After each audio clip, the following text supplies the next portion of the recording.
दोस्तों नमस्कार, राजेंद्र द्विवेदी, eridmedia.com। आज मोदी मंत्रिमंडल के ऐसे मंत्री के बारे में चर्चा कर रहा हूं जो जनता को लूट भी रहा है, वाहवाही भी ले रहा है, विपक्ष भी उसको बहुत अच्छा मंत्री बता रहा है, देश की जनता भी बता रही है, मोदी मंत्रिमंडल का सबसे बेहतरीन मंत्री भी माना जाता है और उसके कार्य भी दिखाई दे रहे हैं। लेकिन ये सभी जनता को लूट करके, खास करके मिडिल क्लास को लूट करके, उसकी जेब खाली करके वो वाहवाही ले रहा है। मतलब कहने का मतलब इतना चालाक नेता है कि वो लगातार जनता से पैसा वसूली कर रहा है, टैक्स पर टैक्स बढ़ा रहा है और वाहवाही भी ले रहा है। लगातार 2014 से मंत्रालय उसी के पास है, तीसरे चरण में ही उसी के पास मंत्रालय है। उनका नाम है नितिन गडकरी। अगर हम माने कि जो 2014 में प्रधानमंत्री नरेंद्र मोदी ने शपथ ली और लगातार किसी के पास अगर कोई मंत्रालय है तो केवल उनके पास 3 मंत्री बचे हैं, वो हैं जितेंद्र सिंह, राव इंद्रजीत सिंह और तीसरे नितिन गडकरी। नितिन गडकरी के अलावा जो लगातार मंत्री, उनके बारे में कोई बहुत ज्यादा चर्चा नहीं होती। अगर हम मोदी सरकार के कार्यकाल के हम उपलब्धियों को गिने तो पहली उपलब्धि, पक्ष हो विपक्ष हो जनता हो, वो कहता है कि नितिन गडकरी सड़कों का जाल बिछ रहा है।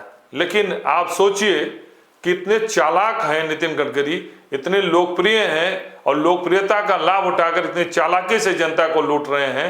वो आपको मैं बता रहा हूं, 1 अप्रैल से फिर टोल टैक्स बढ़ने जा रहा है। 5 रुपए से 10 रुपए टोल टैक्स बढ़ने जा रहा है। हो सकता है बड़ी व्हीकल के टोल टैक्स और बढ़ेगा। और जितना टोल टैक्स बढ़ता है, ये मत मानिए कि जिनके पास गाड़ियां हैं उन्हीं को टोल टैक्स देना पड़ता है, उसका भार सब पर पड़ता है। क्योंकि उस रोड से गुजरने वाले भारी वाहन, जो भी ट्रक हैं, सारी चीजें, उन पर जब टोल बढ़ता है तो उसका टैक्स जो बढ़ता है, उसका व्यापारी अपने सामान देने में, वो गरीब जनता को भी देने में उस पर अपना टैक्स जोड़ लेता है। तो सब प्रभावित है। ऐसा नहीं है कि केवल गाड़ी रोड पर ले जाए तो भी प्रभावित है, टोल टैक्स से सभी प्रभावित हैं। तो देखिए कितने तरीके से नितिन गडकरी वाहवाही भी ले रहे हैं और जनता को लूट भी रहे हैं।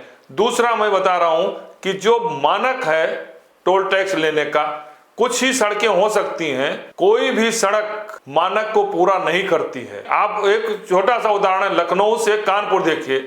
लखनऊ से कानपुर में टोल टैक्स लिया जा रहा है, लेकिन उसकी रोड की स्थिति क्या है आप सभी जानते हैं।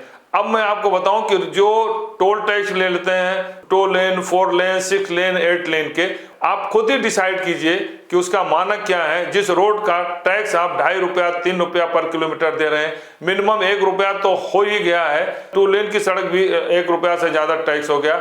उसका मानक क्या है और किस तरीके से मानक पूरा ना होने के बाद भी टोल टैक्स ले रहे हैं, उसी टोल टैक्स के पैसे से निर्माण करके वाहवाही भी ले रहे हैं, लूट भी रहे हैं, वाहवाही भी ले रहे हैं। अब मैं आपको बताऊं टोल टैक्स का मानक क्या है। टोल टैक्स का मानक है जो मिनिमम सुविधाएं दी जानी चाहिए। सड़क की गुणवत्ता, आप देखिए जिन सड़कों पर चल रहे हैं उसकी गुणवत्ता क्या है, कितनी अच्छी उसकी गुणवत्ता होनी चाहिए। अच्छी तरह की सड़क होनी चाहिए, चिकनी सड़क होनी चाहिए, गड्ढा से मुक्त होनी सड़क होनी चाहिए, नियमित रखरखाव होना चाहिए, उचित ड्रेनेज होना चाहिए, सिस्टम होना चाहिए जो बारिश का पानी न जमा हो। आप सोचिए कितनी सड़कें हैं जिस पर आप टोल टैक्स दे रहे हैं, ये इस मानक को पूरा करती हैं। दूसरा है सुरक्षा सुविधाएं, सुरक्षा संकेत, मतलब हर जगह दिशा, दूरी, गति सीमा और चेतावनी, स्पष्ट संकेत जो पढ़ने योग्य हो। कितने रोड पर आपका जिस पे आप टैक्स दे रहे हैं ये सारे मानक मिलेंगे। और इसके अलावा रिफ्लेक्टर और मार्किंग, ये भी जो है जो रात में दूर से दिखाई पड़े। आप देखिए जो प्रमुख हाईवे हैं, आगरा एक्सप्रेस वे है, जमुना एक्सप्रेस वे है, इनको छोड़ी बाकी जितने लखनऊ से गोंडा बाराई जाइए, आप देखिए कहां पर इनके रिफ्लेक्टर कितने चमक रहे हैं। जो दुर्घटनाएं लगातार हो रही हैं, पार्लियामेंट में बहुत अच्छा भाषण देते नितिन गडकरी कि ऐसा होना चाहिए। इसके अलावा बैरियर, जो खतरनाक मोड़ों पर डिवाइडर है उस पर किस तरीके से वहां पर बैरियर होना चाहिए। फिर आता है पुलिस का गश्त, आप देखिए लगातार घटनाएं दुर्घटनाएं होने की, पुलिस की गश्त कितनी आपको मिलेगी हाईवे पर, ये होना चाहिए। आपातकालीन सेवाएं, जो टैक्स जिस रोड पर देते हैं वहां पर एम्बुलेंस तुरंत मिलनी चाहिए, क्रेन की व्यवस्था होनी चाहिए अगर दुर्घटना हुई। टोल नंबर जो है उस पर कितने स्पष्ट रूप से आपको लिखे हो, जगह जगह उसका भी एक मानक बना हुआ है। आप देखिए, खुद देखिए, आप मानक निकाल लीजिए जहां जिस रोड पर टैक्स दे रहे हैं, टोल टैक्स दे रहे हैं, उसका क्या है। विश्राम और सुविधा से हर 50 से 60 किलोमीटर पर जहां पर वहां पार्किंग व्यवस्था होनी चाहिए, खाने पीने की व्यवस्था होनी चाहिए। आप देखिए कितने हाईवे पर आपको ये सुविधाएं मिलेंगी। शौचालय की व्यवस्था अच्छी होनी चाहिए, पानी के पीने का, आप पानी पीने की बात आप जाएं तो वहां पर कोई फिल्टर नहीं मिलेगा, केवल मिनरल वाटर मिलेगा। और जो बने भी अगर इस तरीके से विश्राम पीपी मॉडल पर बने भी हैं तो वहां पर पानी पीने की नहीं मिलेगा, आपको मिनरल वाटर ही खरीदना पड़ेगा, वहां पीने की कोई सुविधा नहीं है। और फूड ढाबा, वो जो वहां पर आपको सामान मिलेगा वो आप समझ लिए कि जो बड़े बड़े रेस्टोरेंट, महंगे रेस्टोरेंट, उससे भी महंगा मिलेगा।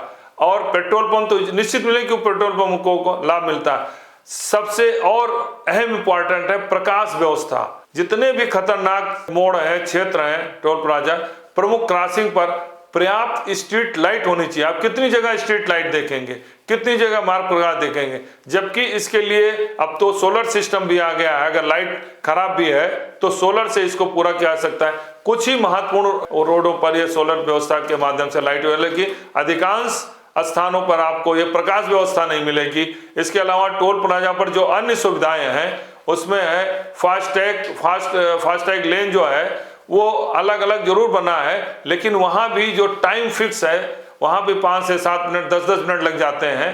कैशलेस भुगतान की व्यवस्था है, वेटिंग टाइम को जो भीड़ कम करने के लिए और तो लेन स्टाफ सब होना चाहिए। इसके अलावा जो है पर्यावरण और हरियाली, रोड के दोनों तरफ जहां टोल रोड है उसके तरफ हरियाली होनी चाहिए, पर्यावरण की व्यवस्था होनी चाहिए कि आपको ग्रीन बेल्ट दिखाई दे रहा है। सूचना और तकनीकी मतलब सीसीटीवी कैमरे भी लगे हैं, जो दुर्घटनाएं होती हैं या कोई लूट होती है या कोई क्राइम होता है वो भी उसके में आ जाए। वेरिएबल मैसेज सिग्नल जो है जिसमें आपके मौसम की जानकारी हो।